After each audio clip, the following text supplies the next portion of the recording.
lecture we will discuss about absorption by roots. Okay, absorption roots के through कैसे होती है, the processes involved, कौन कौन सी processes हैं जो इस absorption को कराने में help करती हैं. Okay, so let's start. देखिए absorption means roots कैसे किसी चीज को अपनी तरफ खींच रही हैं, है ना. एब्जॉर्प्शन का मतलब क्या होता है, किसी चीज को अपने अंदर सिकुड़ लेना, अपने अंदर खिंचाव उसको पैदा करना, अट्रैक्ट करना अपनी तरफ, दैट इज एब्जॉर्प्शन. ओके, सो देखिए होता क्या है कि जो प्लांट्स हैं वो रूट्स के थ्रू लगे होते हैं, आपने ये सब पढ़ा, ठीक है.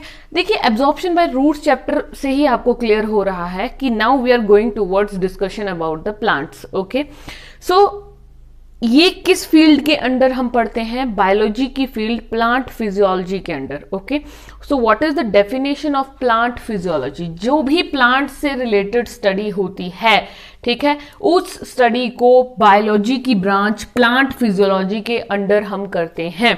सो प्लांट फिजियोलॉजी, देखिए फिजियोलॉजी वर्ड का मतलब क्या होता है, बॉडी की functioning, functions. Physiology means functions, अगर एक वर्ड में मुझे बताना हो तो, ठीक है. सो प्लांट फिजियोलॉजी मीन्स प्लांट्स के फंक्शंस, ठीक है. प्लांट्स में क्या होता है, सेल्स, टिश्यूज, ऑर्गन्स, उन सब के फंक्शंस अलग अलग हैं. सेल्स के फंक्शन अलग अलग हैं, अलग अलग सेल्स हैं, उनके डिफरेंट डिफरेंट फंक्शंस हैं. ओके, सो ये सब होता है प्लांट फिजियोलॉजी के अंदर. Now let's start with the absorption by the roots. As we know basically plants के 3 मेन पार्ट्स होते हैं, रूट्स, स्टेम्स, लीव्स. जैसे जैसे ऊपर रूट इज अ बेस, फिर stem and then further leaves. And leaves किस पे होती हैं, फर्दर ब्रांचेस पे होती हैं, आप ऐसा भी बोल सकते हो.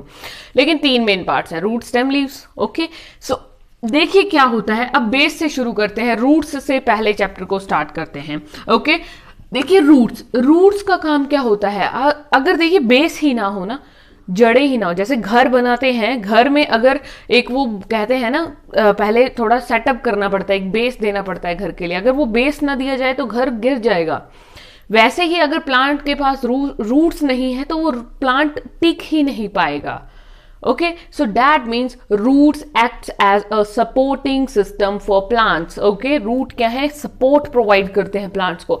आपने देखा होगा कि प्लांट्स जो है वो जमीन पर लगे होते हैं, मिट्टी में. तो नाउ क्वेश्चन अराइजेस कि वो प्लांट गिर क्यों नहीं जाता है, वो सीधा खड़ा रहता है plant. So what is the reason behind that, क्योंकि रूट्स ने उसको होल्ड करके रखा है. रूट क्या है, एक सपोर्ट प्रोवाइड करते हैं. ओके, सो देखिए जो रूट्स का फंक्शन क्या है. अब क्या चीज है जिसको रूट्स एब्जॉर्व करते हैं, फंक्शन ऑफ रूट्स क्या है, क्या चीजें एब्जॉर्व कर रही हैं रूट्स. तो देखिए रूट्स का फंक्शन क्या होता है, एक तो सपोर्ट प्रोवाइड करना और एक एब्जॉर्प्शन. ये 2 इंपॉर्टेंट फंक्शन है, ठीक है. एब्जॉर्प्शन किन किन चीजों का होता है, 2 थिंग्स का एब्जॉर्प्शन होता है.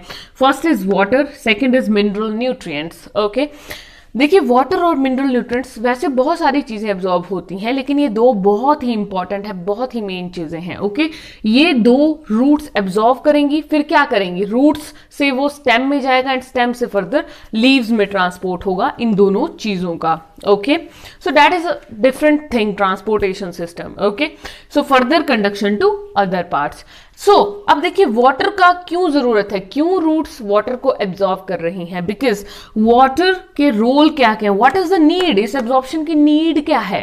तो देखिए फोटोसिंथेसिस, वाटर हेल्प करता है फोटोसिंथेसिस में, ठीक है. फोटोसिंथेसिस क्या होती है कि जो सनलाइट की प्रेजेंस में प्लांट्स अपना फूड प्रिपेयर करते हैं, ठीक है. और वाटर इज मस्ट, वाटर नहीं होगा then there will be no photosynthesis. Okay, green plants में हमेशा होती है. नेक्स्ट इज डिटेल में डिस्कस करेंगे ट्रांसपीरेशन. सेकेंड फंक्शन वाटर का है ट्रांसपीरेशन.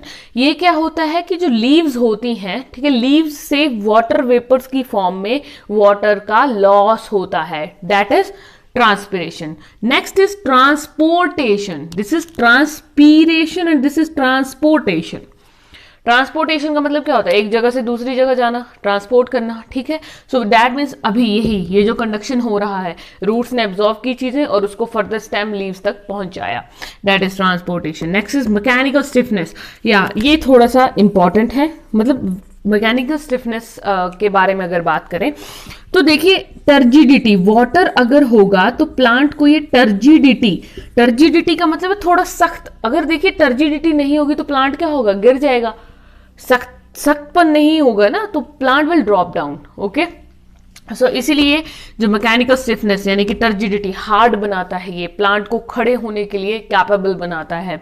नेक्स्ट मिनरल न्यूट्रिएंट्स की अगर बात करें तो मिनरल न्यूट्रिएंट्स जो है वो एब्जॉर्ब कैसे होते हैं, दो तरीकों से, one is salts and one is in the form of ions. Okay, so salts की फॉर्म में सॉल्ट्स क्या क्या हो सकते हैं, जैसे nitrate NO3 negative, phosphate PO4 3 negative and SO4 2 negative sulphates. ठीक है, ये थोड़ा इनको मैंने केमिकल नेम की फॉर्म में लिखा है।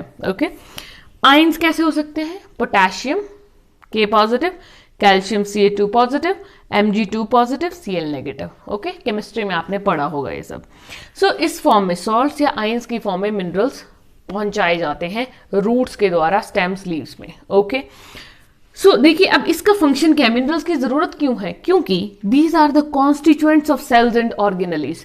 ये जो है ये कॉन्स्टिट्यूएंट्स है सेल्स के और सेल ऑर्गेनेलीज के। ठीक है, जो सेल मेम्ब्रेन है वो फॉस्फोलिपिड से बनी है, मींस कहीं ना कहीं उसमें फॉस्फेट ग्रुप की प्रेजेंस है। ठीक है, वैसे कुछ ऑर्गेनेलीज में ये कंपाउंड्स प्रेजेंट होते हैं। ठीक है, जैसे मैग्नीशियम जो है वो प्रेजेंट होता है क्लोरोफिल में। Okay, next is synthesis of various compounds within the cell. जो बहुत सारे अगर ये मिनरल्स उसको मिलेंगे तो वो और ज्यादा सेल्स में कंपाउंड्स की सिंथेसिस कर पाएगा। ठीक है, सो ये कुछ बेसिक से फंक्शंस हैं। ठीक है, कि एब्जॉर्प्शन की जरूरत क्यों है।